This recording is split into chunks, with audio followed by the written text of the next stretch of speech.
The Audible is back in action. I'm with my guys, Donnie Rightside and the Whale Capper, breaking down each and every division in the NFL. And this week we have the NFC West, a division very near and dear to my heart. San Francisco 49ers make me very, very nervous. My palms start sweating when I talk about them. There's a lot of high hopes over there in the Bay Area, and a lot of high hopes could lead to a lot of disappointment. I think the Rams are vulnerable. I think the Seahawks are going to be very good, and I think the Cardinals are in for a very long season. The NFC West, Donnie Rightside, how you liking things?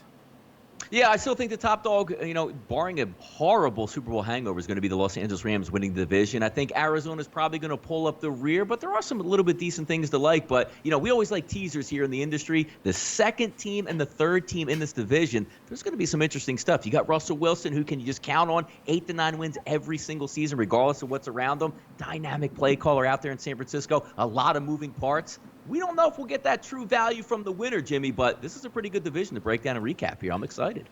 Donnie has hope in my Niners. Ooh, I like the sounds of that. Whale Capper, the NFC West. Well, we all know that the West Coast is the best coast. And while that may be true, I don't actually foresee any of these teams really being a factor when it comes to winning the NFC this year or winning the Super Bowl. I think you have 3 pretty evenly matched teams, each with their own fatal flaw, kind of sitting at the top of this division. And I think people are selling short a little bit on the Arizona Cardinals, who have made a humongous investment in talent to try to shore up a pretty brutal roster. So this one I think comes down to the wire, who wins the NFC West. And in general, I think there's good value in fading some of these squads. Ooh, I can't wait to hear that breakdown. Okay, let's start with the LA Rams. At my book, win total at 10.5, over at plus 110, under minus 140, division minus 200, conference plus 350, Super Bowl plus 750, Todd Gurley most rushing TDs plus 650, most regular season sacks plus 240, Aaron Donald defensive player of the year plus 175, and none of those bets interest me at all. I don't want anything to do with any of them. Does both the offense and defense take a step back this year? Goff has another year under his belt. Brandon Cooks, Robert Woods, Cooper Kupp, a nice receiving core. This defense was ranked 11th in the NFC last year. They have a lot of playmakers on this defense. You'd expect them to be ranked higher. Aaron Donald is a beast. Dante Fowler at outside linebacker. And then Clay Matthews comes in at 33 years of age. How big of a presence can he be? Will he be? I don't expect him to be too much of one. You have Aqib Talib and Marcus Peters on the corners. I am not high on this Ram squad and can't wait to hear both of your breakdowns. Let's start with you, Donnie Rightside, the LA Rams. Yeah, the Rams, I'll start right off at the top. I think they're the best overall team in the division talent-wise, but you're right. There's a lot to be said about a Super Bowl hangover coming into the season, Jimmy, because you get to the Super Bowl, you live up to the hype, and, we're going to talk about maybe the NFC title game. They shouldn't have been there, but they ended up in the Super Bowl and didn't play very well. Now, heading into the season, look at their 5-year win totals, 6 wins, 7 wins, 4, and then 11 and 13. This team is built to win and built to win now, and actually worked out in their favor last year, Jimmy, when they put sort of that super team together, got into the Super Bowl, weren't able to pull the trigger and win it, but they did get there. Now, Super Bowl hangovers are real in the NFL. You get to the mountain, you didn't get there. Now you still have your target on the back, and you didn't win anything. Take a look at their first 5 games out of the gate, Jimmy, at Carolina, New Orleans at home, at Cleveland, Tampa Bay, and then you're going to go on the road to Seattle. We'll see if they're up and ready to challenge right away. They have a really good offensive line. They have a dynamic wide receiving core. We'll see when Cooper Kupp comes back, because let's keep in mind, he didn't get injured like training camp in August or July. He got injured in November. So getting back to full speed, a guy that's built on speed and quickness out of the slot, that's going to be interesting to see. And also, the biggest, elephant in the room, Todd Gurley. You hear about in the offseason when you just see him talk about stuff, post-game, or I shouldn't say post-game, but post-practice. Hey, I'm getting there with my knee. He didn't have any procedures, didn't have any surgery, and we're worried about arthritis still at this point late in the season. If you would have guaranteed me last year that Todd Gurley was healthy, I love the Rams in the Super Bowl, but he wasn't healthy, and we'll see if he is this year. That's going to play a big part of it. They do have some moving pieces, but they did get a little bit older on defense, which isn't necessarily better because you add the big names, as you said, Clay Matthews on that team. You got Weddle coming over. I don't know if that's going to improve overall from last year in the dynamic that they had, but it's going to be tough to repeat, and we're talking about value-wise. Minus 182 to win the NFC West, plus 400 to win the NFC, 10-1 to win the Super Bowl, and a 10.5 team total. Going to be tough. I have them right around double-digit wins, but as of right now, Jimmy, I don't know if I can say 11-plus wins here for the Rams this year. Oh, I like the sounds of that. I want them to be vulnerable. And Whale Capper, you've already gave us the hint that you will be breaking fans' hearts in this video. Take it away, LA Rams. Smash them. Yes. So the Rams, just like Donnie laid out, there is a general market tendency to fade the Super Bowl loser. The Super Bowl hangover is something you hear every year. And sure enough, you look through the years past, and clearly there's a trend. A lot of that can be attributed to, expectations are high. A lot of that can be attributed to schedules are tough. They put them in a lot of primetime spots. They put them in a lot of really, disadvantaged schedule spots just to make it tough on them. And sure enough, you look at the Rams schedule this year, and all of that adds up. So you look at 10.5 as their win total. Granted, that is a 2.5 win adjustment from what they achieved last year, and that feels like a lot. And all of this kind of Super Bowl hangover talk, if you're a contrarian, you might say, man, there might be some value on the Rams if everybody feels like they're, they want to bet this under, or they want to fade them in the division.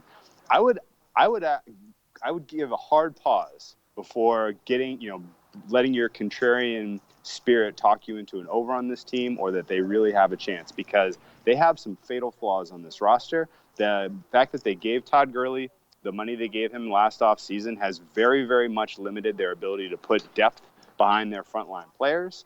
They've lost, Donnie brought it up. They had a great offensive line last year, but they've now lost their center and their starting guard, which is huge when you have a young quarterback like Jared Goff, who relies on decent, pocket cohesion, or the ability to scramble and not be run down from behind by a all-world defensive lineman. Like, he's going to need those guys in the interior part of that line to do their jobs. And there is 2 giant question marks on this starting unit of Week 1. So I see a lot of potential issues for this offense to take a step backward. I think there's a potential that Aaron Donald doesn't repeat the performance we saw out of him last year. That was like all universe, all forever in the NFL. One of probably the top 3 seasons we've ever seen. And in the past, when we've seen those types of singular performances, it's been very difficult for those players to repeat. So of all of the ways to attack and approach this Rams, I still think there's significant value on the under 10.5. I would even go so far as to say under 9.5 if you can find an all total out there, because all it's going to take is one key injury to one of their key players on the defense or offense, and this team is going to dramatically underachieve. Well, I like the sounds of that. It sounds like the NFC West is up for grabs, and this is the team that I expect to grab it. The Seattle Seahawks wins at 8.5, over at -130, under at +100. Division at +300, conference at +1,400, Super Bowl at +2,800, Russell Wilson MVP at +1,600. That's a bet I never make, but I might make it this year. I find all of those appealing. I've yet to bet any of them, but I find it all appealing. Russell Wilson signs his giant contract, 11 picks in the NFL draft. Last year's #1 running team in the NFL, led by Chris Carson and Rashad Penny. Then they have the second-round pick, 6'4", 230-pound wide receiver DK Metcalf out of Ole Miss. Guy looks very dangerous, deep, great bloodlines. Dad was an NFL offensive lineman. Add him to David Moore, who Pete Carroll is very, very high on. Tyler Lockett as well. You have a nice receiving core. They signed Ziggy Ansah, who might not be ready Week 1 due to a shoulder injury. They dropped defensive end LJ Collier out of TCU in the first round. Bobby Wagner is an incredible linebacker. KJ Wright right beside him. Shaquille Griffin, Trey Flowers at cornerback. I see this team being very good this year. Donnie right side, the Seattle Seahawks. Yeah, transition on the field is probably the key here for the Seattle Seahawks. You don't have any transition in the front office, Jimmy. Still there, still got Pete Carroll, still got your quarterback, which is the most important thing. And I think we can all agree, the last look that you had at the Seattle Seahawks last year in the playoffs was kind of baffling. You give your quarterback a lot of money, and you don't really use them effectively in the playoff game, which was good for me since I had the Dallas Cowboys. But looking forward over to this year, we're looking at the last 5 years' win totals, Jimmy. 12, 10, 10, 9, 10. You know what that spells? A win total this year of 8.5, juiced maybe 9. They're going to be right around that level just because they have Russell Wilson. Now, the fact is they're going to lose by attrition at wide receiver, some players. Are you still going to rely on, because the one thing I appreciate sometimes about NFL teams is being innovative and sometimes going back. We saw it with the Baltimore Ravens saying, let's run the football. Seattle Seahawks did a lot of those tendencies, but this team is built on Russell Wilson making plays in the pocket. It's almost like they invite the pass rush in so he can break the pocket and just play street ball outside the pocket, which he's the best in the NFL at doing.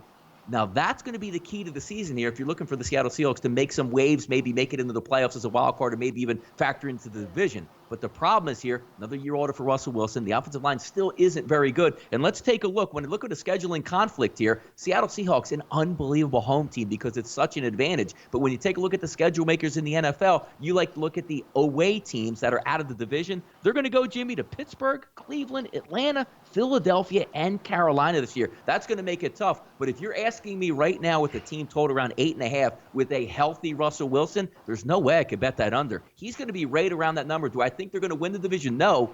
I think they're going to pull up right in that third spot because it's another team that we're going to talk about in a little bit, which I'm a little bit more excited about. Donnie is not as high on the Seahawks as I am, and I've already heard your intro, Wildcapper, so I can safely assume that you are not high on these Seahawks either, and maybe I should spend a little bit more time studying this roster if you guys aren't high on them like I am. Wildcapper, the Seattle Seahawks. Yeah, the Seahawks have the best quarterback in the NFC West, period. I don't think really that's up for debate. The problem that they have is twofold. Number one, they have an offensive coordinator who doesn't really understand how to win in today's NFL. He still thinks you need 53% of your plays to be running plays and completed passes or whatever stupid magic number 53 is. He consistently pushes early down running, which is minus EV out of the gate. And it's so predictable, in fact, that he's consistently facing 8 men in the box. And yet they run with a poor offensive line and mediocre running back talent. They waste unbelievable amounts of offensive possessions and drives and plays. This was maybe nowhere more apparent than their wild card game against the Cowboys last year. They go into that game with a more aggressive game plan. They are the ones that are traveling to St. Louis, not to LA to play the Rams, not the Cowboys. And the fact that they made no adjustments on the offensive side of the ball, they're bringing Schottenheimer back, and then Schottenheimer all offseason long has still been beating the same drum about I'm going to run a minus EV offense. That is a huge problem.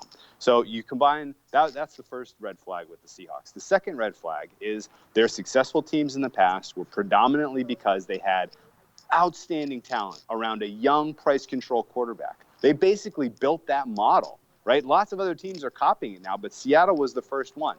Well, guess what? The tables have turned. You've had to pay Russell Wilson. You've had to get rid of some of your higher profile players on defense because you can't afford them. Earl Thomas isn't in your backfield anymore. Frank Clark isn't rushing the passer for you anymore. I honestly cannot tell you that Bobby Wagner is going to be enough to make this anywhere close to an elite defense, let alone average in the NFL.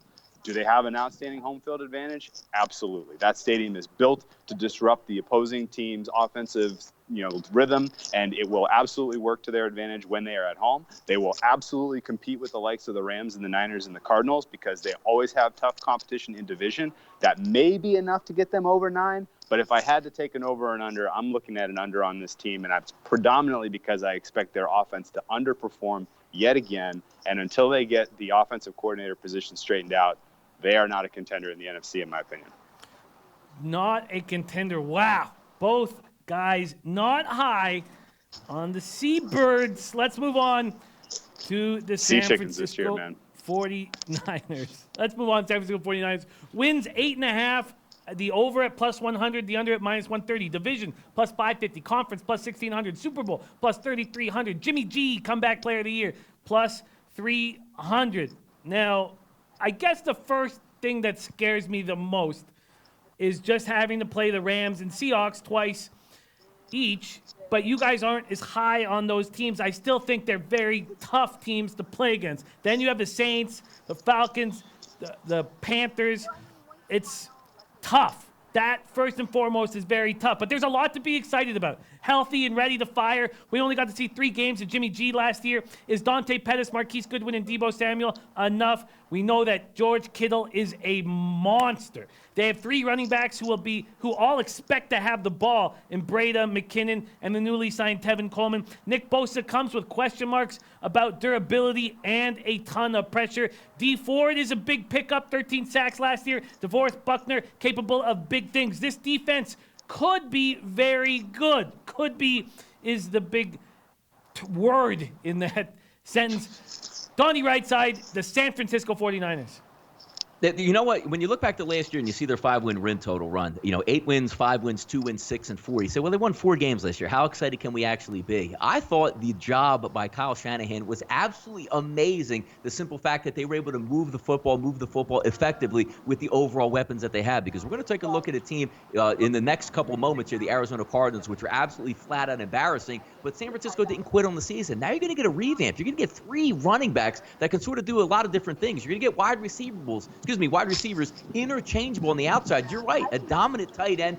Jimmy G comes back healthy. He's not really a mobile, scrambling quarterback, but he can maneuver in the pocket. And as long as that knee holds up, I think they're going to be pretty good here. The one thing I like of what the 49ers did is they revamped their pass rush. They're going to be able to get after the quarterback. Say what you want about, Richard Sherman, another year older. Verrett, how's he going to come back from injury? But they do have some decent parts. Linebacker Warner is still a very good player. When we take a look at, do you want to win the Super Bowl? Do I think they can win the Super Bowl? No, they can't. But it's 40-1 to win the Super Bowl, 18-1 to win the NFC. I don't think they're going to win the NFC, but plus 550 win the NFC West. Now, we're talking about teams here with if Russell Wilson, if everything goes bad for that team, which I already think the 49ers are a step above. Let's just see the Rams do have the hangover. Gurley doesn't come back from that injury. The team sort of blows up on defense with all those personalities there. This is the team that I think that is ripe to take that next step. Do I want them to win the Super Bowl, the NFC? No, but plus 550 seems like a pretty good price set here. And taking a look at the team totals, anywhere from 7.5 juice to the over to around 8, I think that's going to be a viable option. I think this team has the most upside in the division to improve from last year, and I think we're going to see it. The one thing that actually hurts them a little bit, Jimmy, when we take a look at the scheduling, opening up the season at Tampa Bay and Cincinnati, say, Donnie, what the heck? At Tampa Bay, at Cincinnati, that should be 2 wins. It's still hard to win football games, and as I said before, Tampa Bay is still going to be geeked up for game 1. And also Cincinnati. Cincinnati's probably going to be 0-1 to start the season, but they're still going to think they're in it. If those 2 teams were pushed maybe to the end of the season, where I think San Francisco would still be in position to make the playoffs and make a run where those teams were, and I think that would be advantageous. And the other part, Jimmy, I never like the early bye week. It's going to come at week 3. That's too early. You want that 7, 8, 9, maybe week 10 to try to keep that young team that was so battled with injuries last year. But I like the San Francisco 49ers. They're going to be in second place in this division, Jimmy. Ooh, that gives me a lot of hope, and I'm sure Whale Capper is getting his hammer ready to smash that hope into pieces. But Whale Capper, don't worry about me. Hammer away. What do you think about these 49ers? Yeah, okay. So if you gave me a free play and you said you have to play it on who's going to win the NFC West, I'm taking the 49ers because the number is good and because they are absolutely live to win this division. And here's how you want to evaluate the market a little bit here. This team won 4 games last year. What did they open this win total at? 8. Okay, that is a 4-win swing year over year, which is asking a lot, right? And you would expect that the public, the sharps maybe, that people in general would look at that adjustment and say, oh man, people are way overestimating this team. I cannot wait to go put my money on this under. Yet, it hasn't really shown. There really isn't an appetite to bet the under on this team. People in general are just kind of waiting and seeing. They want to see Jimmy Garoppolo healthy. My expectation is if Kyle Shanahan puts together a legitimate approach in a couple of preseason games, week 2, week 3, this team's going to pick up a little steam as a team that potentially takes the throne away from the Rams in the NFC West. Like, it has the makings of that. That's kind of the positive upside of this team. I think 10 wins is in reach. I think their floor is probably 6, so the fact that their win total is 8 makes sense. The only weakness that I really see on this team, because their coach is great, Jimmy G is capable, the defense, you brought it up, Donnie, they've loaded up on pass rush. They have an enormous, lack of talent in the coverage. That is concerning when they come up against teams that are going to be contending for the NFC title. So that's why I'm not necessarily looking for NFC title, Super Bowl, tickets on these guys. But I'll tickle a little to win the NFC West. Well, that sounds pretty good. I had set myself up for sadness there, and that sounds really good. You like them at this number, obviously. A number giving you a lot of value. Let's move on to the Arizona Cardinals, and I'm very excited to watch this team play football this year. Win total of 5.5 here at Bet365, but that's over at plus 110, under at minus 140. Division plus 2,500, conference plus 4,000, and Super Bowl plus 8,000. Kyler Murray, offensive rookie of the year, plus 200. Worst offense in the NFC last year. Does it improve? And it should. It should, but not necessarily because of the quarterback, or maybe because of everything else but the quarterback. Kyler Murray comes in, lots of talent, durability question marks, enormous amounts of pressure. The draft picks after him were very strong. Cornerback Byron Murphy, wide receiver Andy Isabella, defensive end Zach Allen, wide receiver Hakeem Butler. David Johnson needs to bounce back. Can Larry Fitzgerald keep doing it at 35? Christian Kirk should be better in his second year. Patrick Peterson facing a 6-game suspension for PEDs that hurts. Chandler Jones is excellent, averaging 14 sacks a year over the past 3 years. And then here comes Terrell Suggs. He's going to come in. He's going to bring you leadership, experience, and Budda Baker gets to return to free safety, which is the position he should be playing. He needs to be playing. So I like that he's moving back there. That's where he started at the University of Washington. Donnie Rightside, how are you handling the Arizona Cardinals? It's pretty wild when you look at the tickets there. 150 to 1 to win the Super Bowl, 50 to 1 to win the NFC. And you say, well, that's high. Maybe they have a little bit of a chance in the NFC West. 25 to 1 ticket in the NFC West, which tells you a little bit about what we're going to expect from the Arizona Cardinals. But from a fielding perspective of a team, I got to say, I'm actually kind of impressed where the direction might be headed over the next couple of years, because you finally get an innovator on offense. Now, a lot of people rip Kingsbury. He can't win in college. He's not supposed to come in and change the face of the game. He's supposed to put in some concepts here that can move, because I think we can all agree, watching the Arizona Cardinals was a flat-out embarrassment to football last year on offense. You're talking about a team, Jimmy, we weren't even worried about them scoring points. We were worried about if their offense can pick up first downs and get positive yardage last year. So just a change in that, and also you're going to get a pretty dynamic quarterback running an open spread. That should be fun. Their wide receivers are capable. They have a good pass-catching running back out of the backfield, very versatile. But also, let's not forget about the defense, which seemingly fell off the map last year. We're talking about a half decade where this team was like a top 10 defense.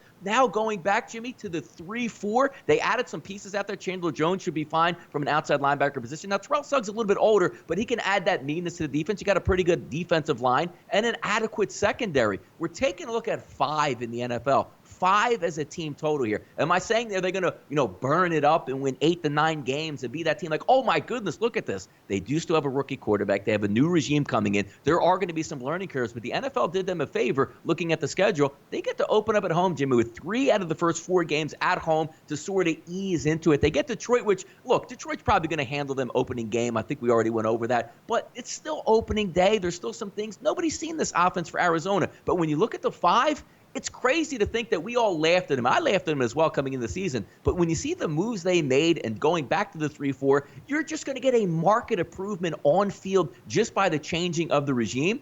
Give me the over 5. I think they got a legitimate shot at winning 6 games this year. Wow. And I love what they did in the draft. I like some of these guys quite a bit. Well, Capper, can't wait to hear your breakdown on these Arizona Cardinals. So I'm a long-term buyer in the Cardinals and in Cliff Kingsbury and in Kyler Murray. I think that they have now a nucleus and a core that will be relatively competitive week in, week out in the NFL. Cliff, I love Donnie's, quote there that he couldn't even win in college. How the hell is he going to win the NFL? Well, if he just brings his exact scheme into the NFL, we already know he's operating from a plus expected value standpoint by passing more on first and second downs, which is where we're going with all this. Like, if you need to absolutely be, willing to take risks early, you need to be passing, you need to be going for it on 4th down. And I think we'll see a lot of that from this Cardinals team because they have nothing to lose.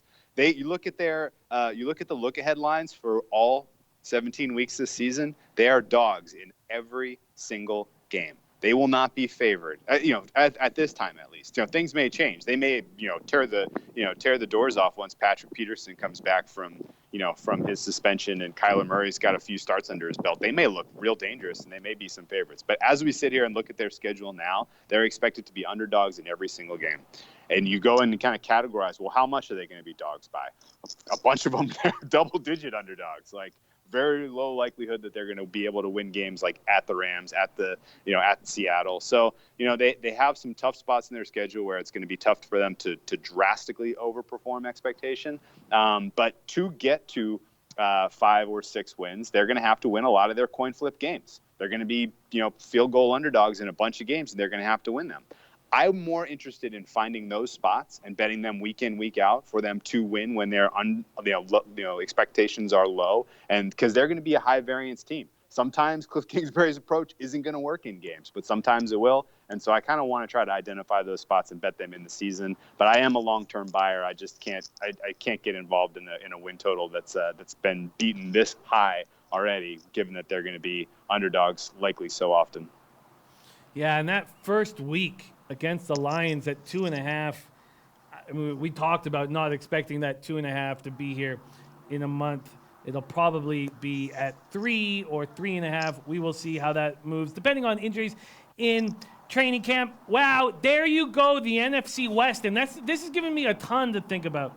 Because neither of you guys are nearly as high as the Seahawks as I am. And then yet you guys have more hope in the 49ers than I do. So I've got a lot to think about regarding this division that I care so much about. Donnie Rightside, NFC West, final thoughts.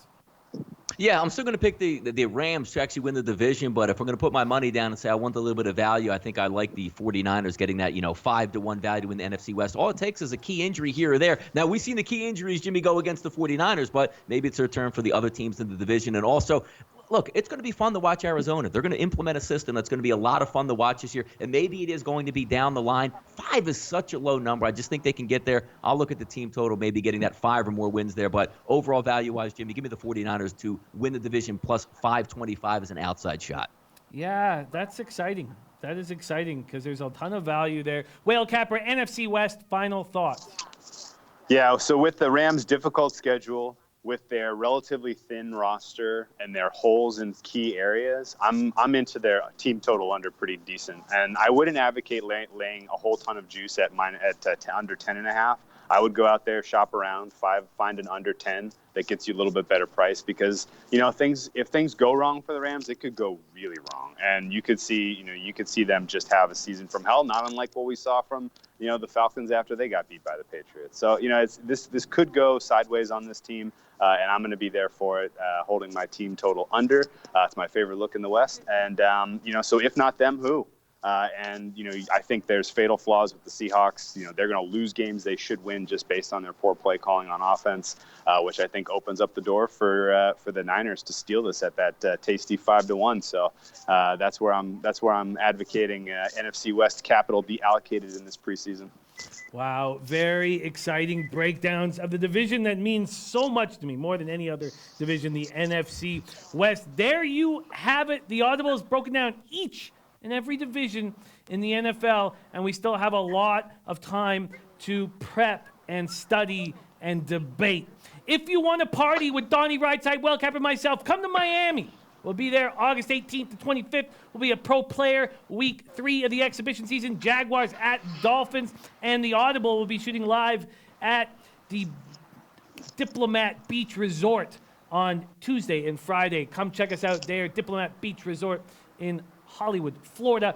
There you go. Thank you guys so much for watching. We have no show without you, the viewer, that means so much to us. On behalf of Donnie Rightside, Whale Capper, and myself, thank you so much for watching, and let's have a giant football season this year. Get that cash.